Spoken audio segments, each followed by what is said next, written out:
Zuma Online TV, the source of knowledge.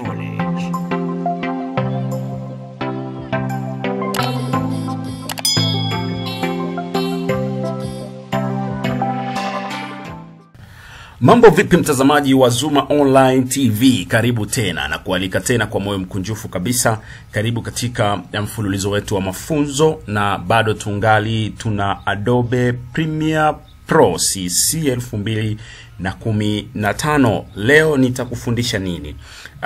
Katika mfululizo wetu nimeshakufundisha mambo kadha wa kadha ambayo naamini mtazamaji, video zangu ambazo naziweka kwenye mtandao basi zinakusaidia sana kwenye kufanya uhariri ama kwenye kuedit video zako. Leo nitakufundisha namna ambavyo unaweza kuweka edge thin kwenye subject yako ikiwa umeiweka kwenye green screen. Edge thin maana yake ni nini? Tunasema kuna ile frame inakuwa kwa pembeni kwenye kumzunguka huyu mtu ambaye unataka kumwekea hiyo edge thin, lakini kama umemshoot kwenye green screen inakuwa ni nzuri zaidi. Twende sambamba pamoja na mimi ni Steve Mulaki.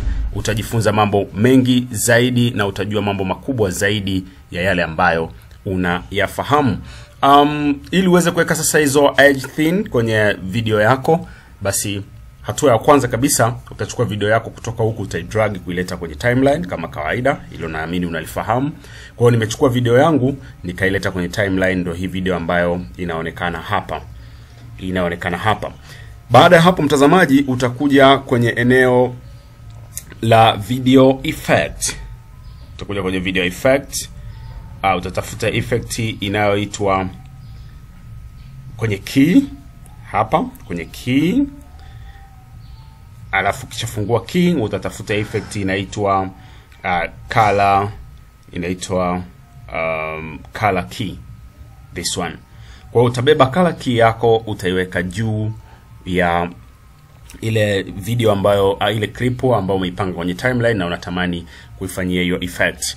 Then baada ya hapo utakuja kwenye effect control, utaikuta ile effect kama kawaida. Hapa imeandikwa color key, utaiona iko hapa imeandikwa color key.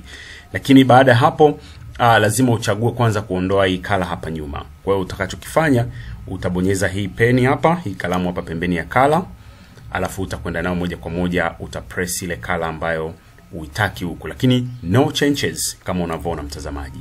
Basi baada ya kuwa nimeshachagua hii green ndio nataka ni remove, nitakuja kwenye kitu kinaitwa color tolerance. Kwenye color tolerance nita adjust, utaona hiyo color ina disappear like that. Nikifanya sana utaona sasa inamuathiri, kwa hiyo nafanya tu kwa kiasi, maybe like that. And you see, unaona pembeni huku kuna kijani imebaki huku, ambao ndio hiyo nataka sasa nije niifanye kuwa edge thin. Kwa hiyo haitanizuia kufanya chochote. Baada ya kuweka color tolerance, nitakuja kwenye edge thin yenyewe, nitai-adjust the way ambavyo ninataka. Utaona edge thin inaongezeka huku pembeni mwa huyu mtu. Ndio ile mtu unakuta anatembea kama anawakawaka pembeni huku, unaona kuna hizi edge thin zinakuwa zinawakawaka huku. Lakini baada ya hapo pia lazima niamue hii iwe kwa mfumo gani. Lakini kabla sijaamua iwe kwa mfumo gani, lazima niamue kwanza iwe kwa mfumo gani, kwa maana ya isiwe too much imekolea namna hii. Naweza nikaifanya kidogo ikawa kama focus inapotea. Ndio hapa tunakuja kwenye edge further. Nikifanya hivi utaona kama inakuwa imefifia kidogo. Utaona inakuwa kama iko out of focus, ndio inakuwa ina mvuto zaidi kuliko ikiwa inawaka kabisa. But this one is a green. Pengine nataka niiweke kwa rangi nyingine tofauti. Hiyo inawezekana kabisa mtazamaji, inawezekana. Basi nirudishe kwanza edge further ili ionekane clear.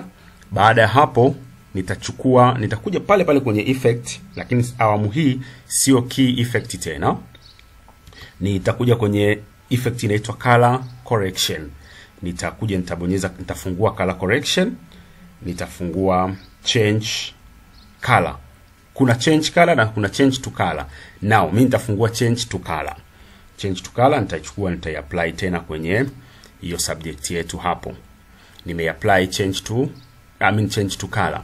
Kwa hiyo ile ya kwanza ni hii hapa color key, lakini ya pili nimeweka change to color. Kwa hiyo nitakuja nitapress kalamu, nitaenda kuchagua rangi gani nataka. Utaona mahali pameandikwa from na kuna sehemu imeandikwa to. Kwa from maana yake nataka niondoe rangi fulani kuipeleka to kwenye rangi fulani. Kwa hapa nitakuja kwenye from, nitaselect this one green, hii ambayo iko pembeni huku. Hiyo green ambayo unaiona. The green, this one, you see, umeona kumebadilika. Then hapa nitaamua sasa nataka niweke rangi gani. Nitaweka any color ambayo nitaona inavutia, maybe this one.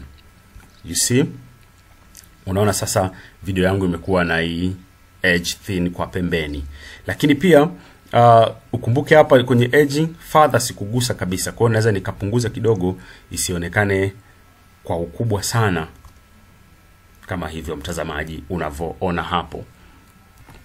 Mtazamaji, utaona namna ambavyo video yangu sasa imekuwa na color. Kwa hiyo pembeni unaweza kaamua kuweka any color unayoipenda, na watu wengi wanaofanya music kuna wakati wana apply hizi thin kwa maana ya kunogesha ama kufanya video yao iwe na mvuto wa design fulani. Hata nikiplay hapa utaona mtazamaji vile ambavyo everything inaweza kuhama, inahama na expert mwenyewe, na huyo mtu ambaye ameojiwa namna hiyo. Utaona video hiyo. Yes, kwa hiyo tunapoweka edge thing maana yake ni kwamba tunataka video yetu iwe kama ina hizo maps, inakuwa kama inachorwa namna ambavyo inavyoonekana hapo, mtazamaji wa Zuma Online TV. Nikushukuru sana, lakini kabla sijamaliza, labda uone tofauti kati ya video A pamoja na video B. Kwamba video hii nimeweza kuiweka hii edge thing, lakini video hii nyingine hapa utaona iko kwenye green screen lakini haina hii edge thin kwa pembeni. Nakushukuru sana mtazamaji kwa kuwa pamoja nami. Endelea kufuatilia, lakini pia bonyeza subscribe, alafu bonyeza kengele ili mambo mazuri yasikupite. Mimi ni Steve Mulaki, asante na kushukuru sana. Zuma Online TV, the source of knowledge.